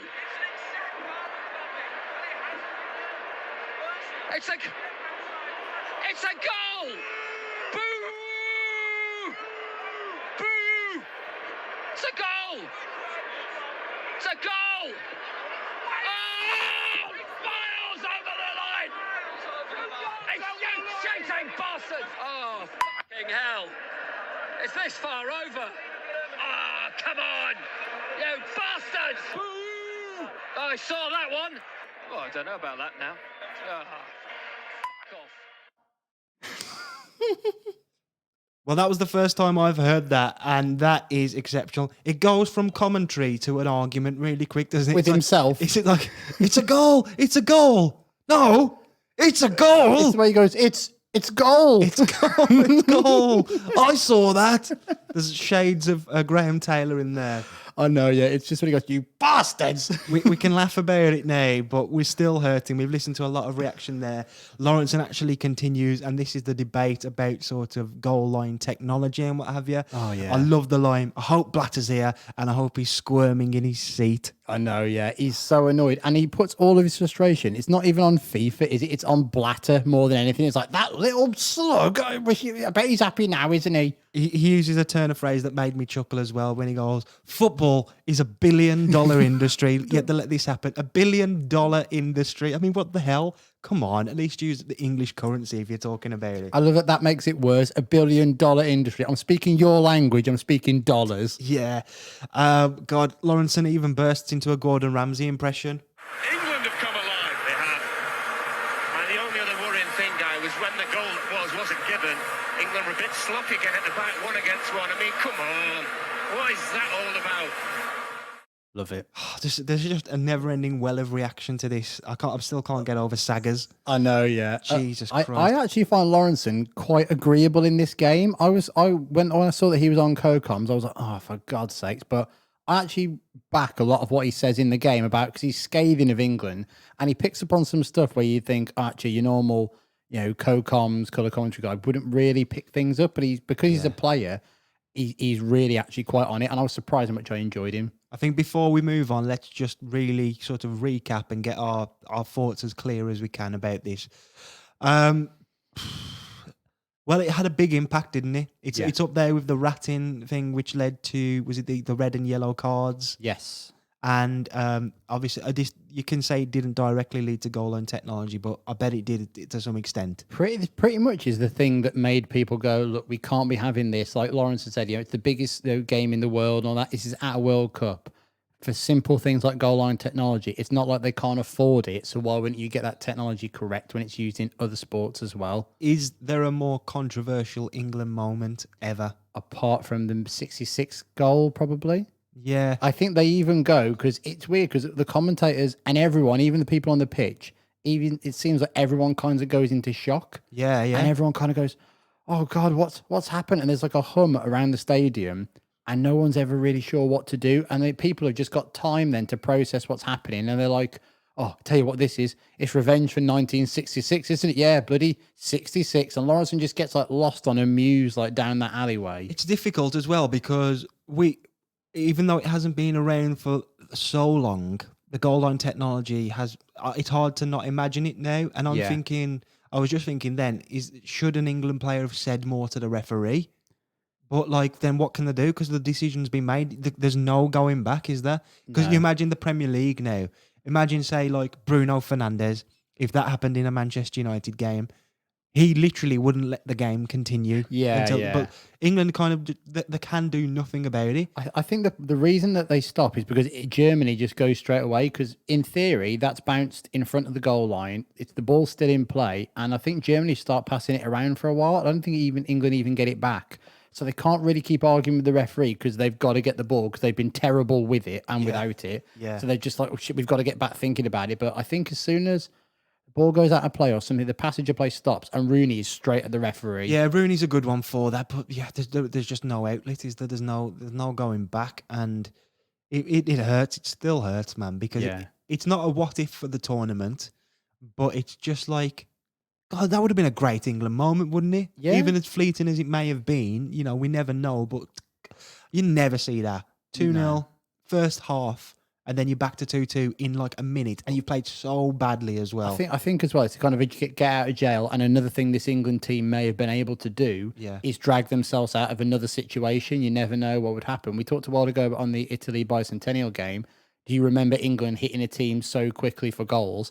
This is kind of the only one I can think of, and it's not even a goal. No. Like I put it in our notes of just like the incident because I'm like, oh yeah, it's not the goal. It also feeds into that self-defeating sort of. There's an excuse already. There's an excuse. We've got our excuse in the bag. There's no how to play. I remember feeling that at the time. I was at my friend's house and I was just kind of like slightly recovering from that, like the night out, the lock-in. And I just had like a few beers there and it was like, oh, my hangover's going away a bit. And then it all started happening and it just like seeped over me then. I'm not ready for a World Cup and to get hurt again. These moments are too emotionally charged. It's coming. This is the whole point of we've got to be too invested in it now, even more than we would be before this. We'll go back to the pitch then. England actually end the half well with some energy about them, but nothing comes of it, and it's half time. It's half time in Bloemfontein. And here are the boos, as we expected from the England supporters. So Mick Jagger is a picture of restraint. That's the ball that crossed the line, but didn't count for England. Even St George has lost his cool. Wayne Rooney is taking issue with the assistant referee. However, the majority of the players have just walked off, which is to their credit. There's nothing they can do apart from second half performance now. We need David Beckham too to rally the England players. They're in the game. It didn't look that way not so long ago, but it really is game on now. It's Germany 2, England 1.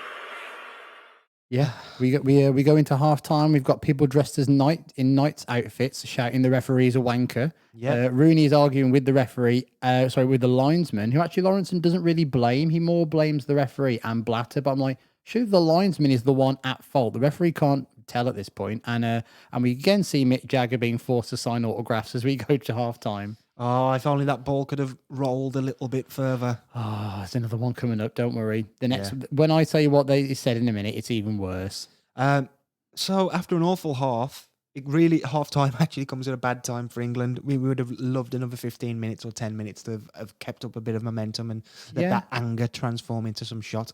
I mean, I imagine Wayne Rooney would have been desperate to punch the ball into the net. I think as well, England do end up the half with like a lot more energy about them too. The only issue is that they could probably go back, they see the goal, and they're like, that must be massively deflating to know that you should have scored. Do you think they would have watched it? Yeah, definitely. I'm not sure. I think they must have been able to watch it. You tell me there's not like a TV in one of those rooms? I don't know. I think they definitely would have been able to have watched it because the referee would have definitely watched it as well, wouldn't he, at half time? Imagine watching that at half time. Look at that. It's goal. Look at that. Mark Saggers just burst in. You bastard. Guy Mowbray says 2-1 Germany is probably right, considering how both teams have played. But Lawrenson actually says Germany have been miles better. Yeah. They really have. How can you say 2-1 Germany? For one, it should be 5-2. I think that's probably what the right thing should be. It's so weird. It should probably be like 5-1 or 2-2. That, like there's no in between almost of like, well, maybe you could say this. But it's like, well, if Germany take all their chances, they've got that. England will be annoyed that Germany will be annoyed they're not winning by more. England will be annoyed they're not level. And it's like, that's so odd. Lawrenson said that the England players shouldn't be bringing that anger back onto the pitch. Do you agree? Yeah, I thought that was a really interesting point that he made. I disagree. But I think because he says that when you are angry on the pitch, you make rash decisions and you don't think about it enough as well. So you're bringing that in. You're not with a calm head trying to execute the skills that have got you this far. But to me, a lack of decision making and a lack of skills have been the problem. I think a bit of rage in the belly could have been just carry out. I'm sure. To be honest, I'm sure that's probably what they did. But Capello wouldn't have. Do you think Capello would have echoed what Lawrenson said? Like, calm it down. Don't let that affect the rest of your game. I think he would have been like, you go out there and you get fucking revenge. You slaughter you slit the throat of Manuel Neuer's closest family members. A proper mafioso gangland response. Could be. I think he's not wrong in kind of saying you need to, think about this a little bit more and not just go crazy about it because anything could happen still. And England haven't actually played with enough thought or skill, as you say, throughout this tournament anyway. We have a second half. Yeah. England start the second half well again with a bit of tempo and high balls up to challenge sort of Mertesacker. Commentators are talking about Mertesacker like he's had a shocker, but he's hardly been involved. I think Rooney took him on once. Maybe, but like the way they're talking, they need to get around him. He's useless. Like the way they're talking about him, it's like, well, he's not. Maybe one person's run past him once. Again, is this all we've got left, really? Well, it's not because we have a free kick lined up from probably about 1 million miles away, would you say? I'd say so, yeah. Here we go. Nothing's quite worked for Frank Lampard in terms of the ones he's struck from free kicks at this World Cup so far. He's had another go, though. Oh, what an effort! Neuer was beaten, well beaten. Neuer had his hands by his side.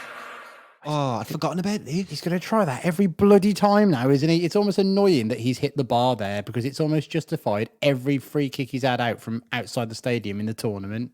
But that could be free too. And Neuer kind of leaves it as well. He kind of just puts his hand up and it's hit the bar and it doesn't even go out of play. It's still in play when we look at that too. Now, this is a big shout. But if that gone in and the goal was allowed...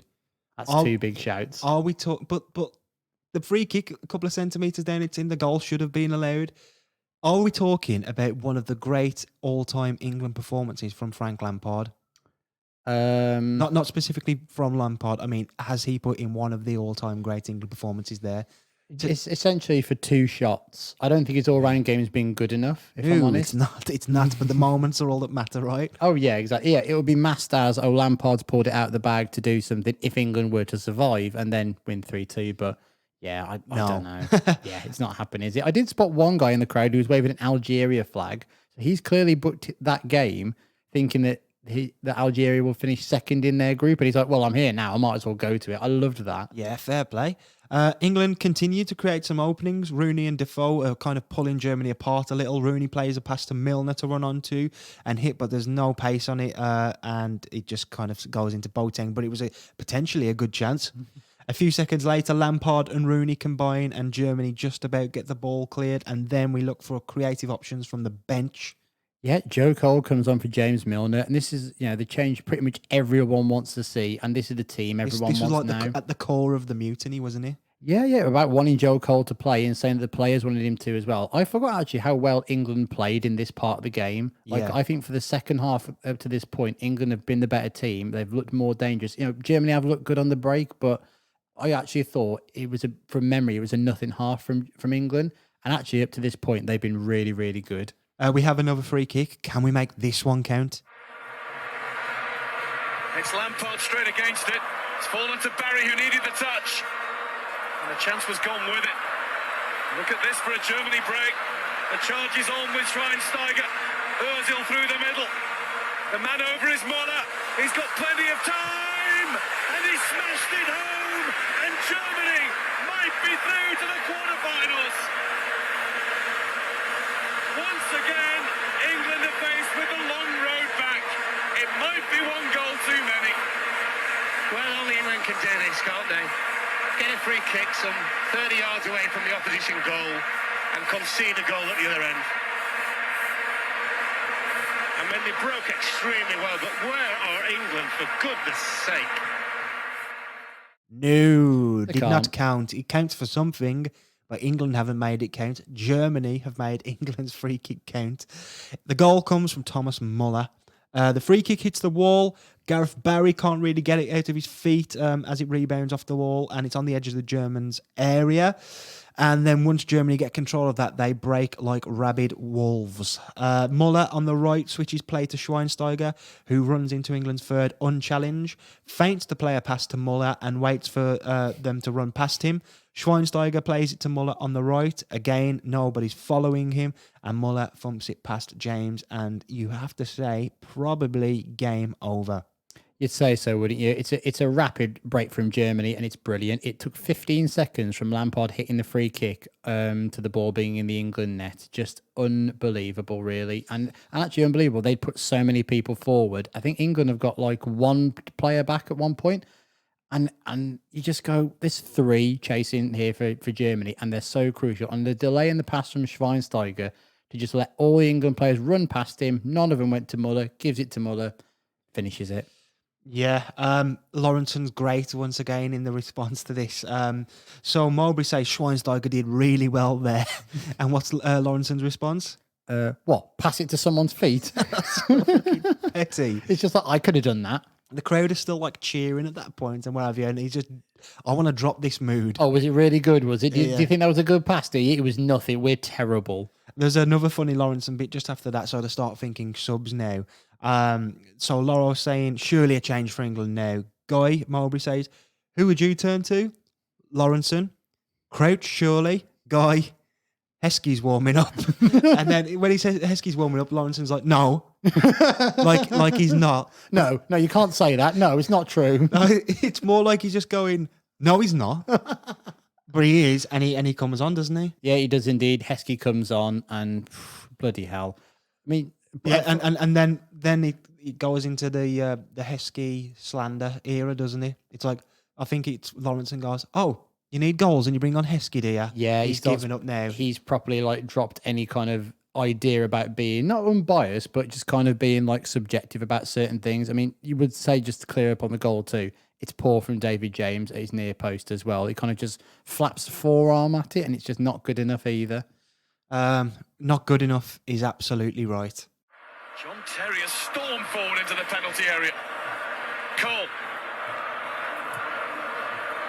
Now there's a race on between Barry and Ozil has eaten up the ground on Gareth Barry. Again, Muller is over in acres of space, and Ozil has found him, and Muller has sealed it. Germany are going through to the last night of the World Cup once again. Sucker punch number 2.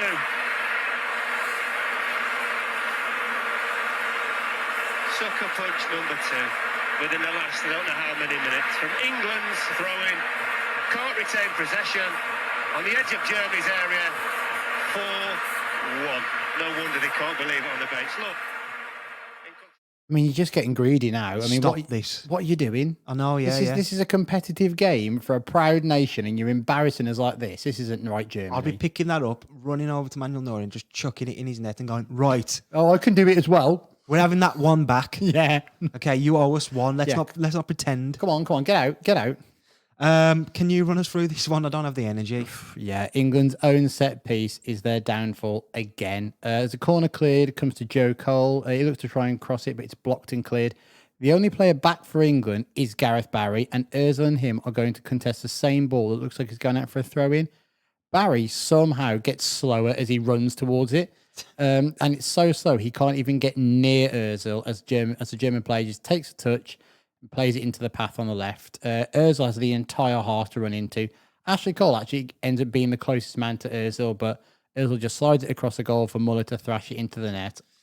This is probably my most memorable thing about the game was Gareth Barry just being so slow and running, and actually Ozil just lapping him at times. His second most memorable thing, surely, after Lampard. I actually think if I was have if you think of a game and have a picture of something that happened in the game, I actually think this, because it gets to the point now where to me that goal is kind of made irrelevant. Oh, completely. Because it was just like, well, it doesn't really matter because Germany could turn it on when they need to at points. England are 4-1 down in the World Cup to Germany and are crashing out early after a disastrous campaign.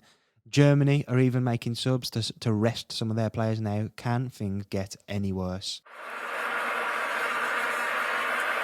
Germany making changes. Whilst they do that, let's get the opinion of the Tottenham Hotspur manager who's sitting just alongside us. Harry, what on earth has gone wrong today? Well, we got ourselves in a position, Guy, where at half-time, I could see us coming back and possibly winning this game. Frank hits the bar, but we've been caught. And to be fair, as you rightly said, over the whole game, they've been better than us. There's no mistakes about that, in my opinion. And absolutely no way back now. Well, it'd take a miracle now, but we just bring Emileski. We need a goal. We bring Emileski on and take Jermaine Defoe off. I think that says it all. What the fuck's Redknapp doing there? I don't know. Like, what on earth? That's going to be the quickest. I've never heard that bit happen before as well. No, it was just like all of a sudden he's just silence, and then all of a sudden like Redknapp just pops up. It's like an unlockable character or something in a game. It's like, oh, you've achieved worldwide disgrace. Redknapp is available. Yeah, never happens. And Redknapp wants the job at this time, clearly. Yeah. I mean, that must be the quickest trip from Sandbanks to South Africa in history. No wonder he's got bad knees. I know, Running that quick. Oh, I bet they were better after this game. They were getting better by the second, weren't they? Redknapp's knees.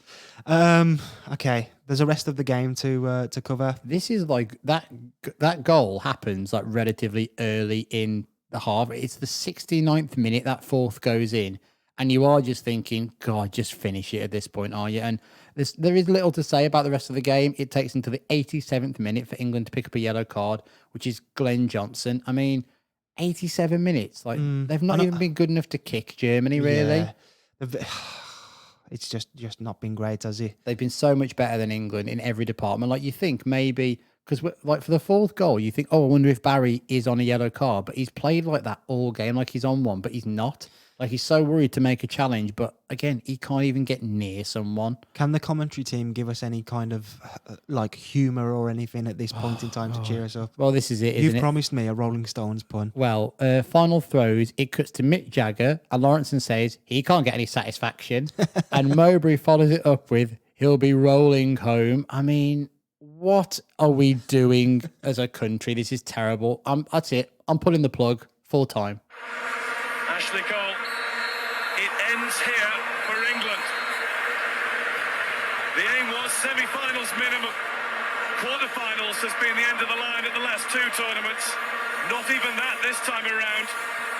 Last 16 and out for Steven Gerrard and his team as Germany fully deservedly go on to the last 8 again. Who knows where they will go in World Cup 2010. But England players, I'm afraid, are going home. And they're going home on the end of the England team's heaviest defeat in World Cup finals history. Oh, Couldn't get any worse, could it? It was a terrible performance, and it was rounded off by those awful Rolling Stones jokes. well, he can't get any satisfaction. He's a lot better than he'll be rolling. Why would he be rolling home? Yeah, Lawrenson's done better than Mowbray because Mowbray's just panicked. He'll be rolling home. Full time then, a catastrophic exit for Capello's England. Lawrenson and Mowbray, as we mentioned, are fuming for the last 10 minutes. I've never heard a commentary team hate a squad as much as this. No. And we are out. Paul the Octopus was right. He was right, yes. We'll take a quick look at Germany for this part as well. Paul the Octopus was right, and he went on to predict Germany would beat Argentina. With Argentina fans so angry at his prediction, they threatened to eat him. I mean, What? Like, how many of you? How many is an octopus going to go around?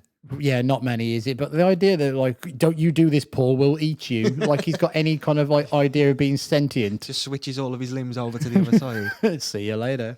Yes. So, did he get that right? Yeah, so Germany do go on to beat Maradona and Messi's Argentina 4-0 in the next round. So F you, Argentina. So we did better than Argentina. Yes. Even though they got further in the tournament than us and had Maradona as their manager. Yes. Real quiz. Yeah, definitely. I mean, Argentina would probably have knocked England out anyway, but I would have loved the almighty show that Maradona would have done, beating England and putting England out of a tournament. I imagine it would have made like the blood curdle of Peter Shilton, like being faced with him again. Absolutely. Paul also predicted Germany's loss to Spain in the semis and Spain's eventual win. After the tournament, it was announced that our favourite octopus would be stepping back from the official Oracle business, probably to spend more time with his family. Yeah, I think it's probably for the best, isn't it? England then, the aftermath. England are record breakers. They broke the following records. Worst defeat for 5 years, worst competitive defeat since 1980, worst ever defeat in a World Cup finals, and Frank Lampard ended the tournament with the most shots from a player who didn't score at a World Cup. That's any World Cup as well, that is. He did score. Show me. Oh, come on. The press, they usually have a few things to say in times like this. Yeah, one of the low points in English football, really, this, isn't it? The ledge beyond the edge. The press are finally able to go fully in on England with their embarrassing performances. The Daily Mail regular gobshite Richard Littlejohn said, if the few had defended as badly as England, we'd be all speaking German now. Just cretinous. No, I don't need to bring that into it, do you? I know, yeah. The Mirror also go with Rout of Africa, which I quite like, which I think was supposed to be a pun on out of Africa. Yeah, no. But it's been a route, you know. We're just making sure it all makes sense. The team then, this would be the end of the line for some of the squad, surprisingly. Final caps for David James, Matthew Upson, Joe Cole, and Emil Heskey. It's finally the end of the Heskey era. It's none of them either. You'd probably go, oh, could have done with them at a different period. Because I think Joe Cole's probably like nearly 30 at this point as well. I'm presuming King and Carragher had played their last game. Oh, yeah, but that must be their last game, surely. Well, I think it's because that they didn't play today, is it? So I think it would have been. Yeah, no, that would have been earlier in the tournament. God, the Algeria game was Carragher's last one then. And USA probably for King. Yeah. But someone who does survive is Fabio Capello. The press wanted him to resign. Of course they did. And of course, Harry Redknapp would throw his hat in the ring for the job just a few days after the game. He told TalkSport, no one is ever going to turn that job down. If you're English, you cannot not want to manage your country. Double negatives, Harry. Come on. Come on. You cannot not want to manage your country. That is very on brand for him. Yeah. We mentioned the goal line tech as well as part of the aftermath of this game. And yeah, this is a big... it's a big turning point in that whole sort of technology and football argument, and goal line technology is brought in not too long after. David Cameron gets in on the mix, doesn't he, with his shout? Obviously a big football fan, calls for goal line technology. He said, I do think that the use of technology in sport can be a bonus. I mean, what? Just a nothing response. Yes, I believe that is a good thing. Thank you. Goodbye. It can be a good thing as well. Not even a good thing, a bonus. I know. Why are you asking a man that doesn't know what football team he supports? I did see as well. Apparently, he watched this with Angela Merkel. So, like, I love it when like leaders have to watch football with another one. It's so funny. In July 2012, I don't know what that is. IFAB. IFAB. So it's like the people who make the rules for football, basically. In July 2012, IFAB, basically the people who make the rules for football, voted to allow goal line technology, and the technology was first used in the FIFA World Cup the FIFA World Club Cup in Japan in December 2012. It would go on to be rolled out across the highest level of football in the 2014 World Cup. Have you seen that they're looking to test offside technologies at this World Cup coming up as well? Yeah, that's what you need, a test at that level. I mean, automated offsides. I saw like a picture and it is literally like someone's toenail is going to be offside. And I thought it was kind of universal that people don't want that. No, like, how is it going to distinguish between someone's arm and them, really? That you're going to have to like take it back? I mean, are you even going to have linesmen anymore at this tournament? Is there any... Well, actually, I don't know what to say about what you've just said. Yeah. I mean, it's like Goal line technology, good. No one can disagree. That's a great thing for football. And I thought when the VAR came in at 2018 World Cup, I actually thought it did a good job. And then it's gone out in the Prem and has been tweaked and stuff like that. Yeah, I think there was one incident I remember in the Russian World Cup, which wasn't great, which was like, I think Iran got a penalty that was just clearly not a penalty. That's the only one that stuck out. But I guess you're going to get more bad decisions because you're just going to keep, not more bad decisions, you're going to remember the bad decisions, but the good decisions you're not really ever going to remember. And I think with the Premier League these days as well, people are just so engulfed about, oh, well, I don't think that's this and that. Like we had like a spout of them a couple of weeks ago, and there was still a couple of people that were like, I don't know actually, but it's like was it Cornet? I think his goal against Chelsea, one of the clearest, like nothing wrong with it all, and you still had people who would like say, actually, he does leave his leg in. It's like, well, it doesn't mean it's a foul, and it's like you're taking it too far. But right now, that Lampard suffered, so we could all kind of live on after. Well, we all suffered, really. Was there any silver lining to be had from this dark, dark cloud? Yeah, one thing this did was set the FA into their typical disaster swirl, but in a way, this one did kind of plant some of the seeds for the future. The Elite Player Performance Plan was introduced 2 years later, taking inspiration from Germany's FA's own reboot 10 years earlier. The plan was a long-term ambition to improve the quality and quantity of English players as the elite level, coinciding with the development of an England DNA, which profiled the ideal future England player. Makes it sound like they're like growing them in labs. We can rebuild them. It's like bringing in like Dolph Lundgren or something to do it. I have to say, I don't think I've ever seen a more technically talented crop of footballers as England has at this. I'm not necessarily talking about the squad, but just in general. Like, there's a lot of really good players who could really play at any level in any league, I think. Yeah, and I think the level has clearly gone up because they just put more into it. And there's more of a plan about actually, remember when Jack Wilshere became the biggest thing in the world? And it was like, well, he can trap a ball and he can run and he can pass and he can glide past players. And he stuck out so much because so few England players would do that. I remember before this World Cup, I think he was on loan at Bolton. And I remember going, why wouldn't you take him? He's young. He's younger. He's a different player to anything that England would have had at that point too. I also think that when I just said about players can slot in at any level for any sort of team, I mean, there's no doubt Real Madrid would have had Frank Lampard or Barcelona would have had Wayne Rooney. I mean, having the chance to do so, they would have had to have built a team around those players where you get our crop of, like, say somebody like Mason Mount could be a really good addition to the squad at an elite club. I mean, he's already at Chelsea, but you know what I'm trying to say. If he was to move somewhere else, he wouldn't stick out. No, he wouldn't stick out in a I bad don't way. Think. And he'd probably take less time to adapt, and the pressure wouldn't be like, oh my god, this is the guy who has to win everything for us, because I think they are just technically better footballers now, and the game's obviously different even 12 years later. Yeah.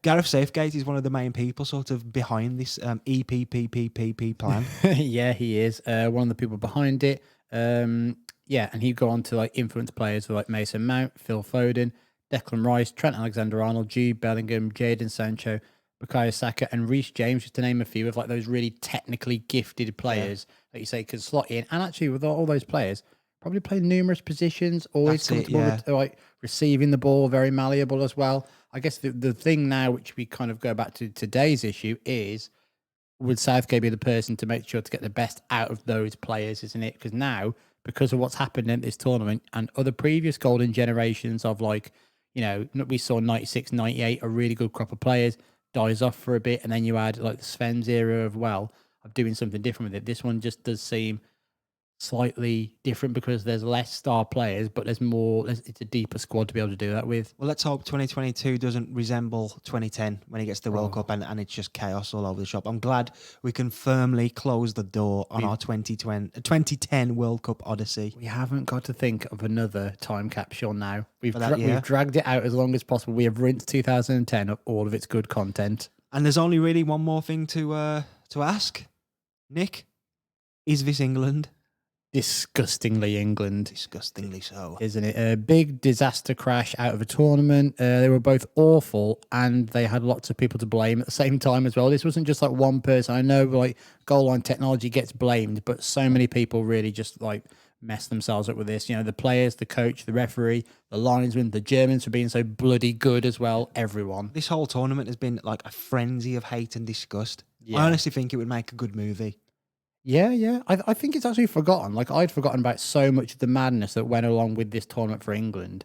And you actually just kind of don't appreciate it because maybe people haven't done the deep dive on it like we've done. Yeah. I think people just kind of go, oh yeah, what happened? Oh, so England got knocked out by the non-Lampard goal. That's Yeah. what everyone will think. But actually, there were so many other things to get to this point, which you go, well, of course they were never going to win the fucking tournament, were they? Rotten to the core. Yeah. I think we can leave it there. Done it. Thank you, Nick, for dragging me along with you on this. And thank you all for listening. We'll speak to you soon.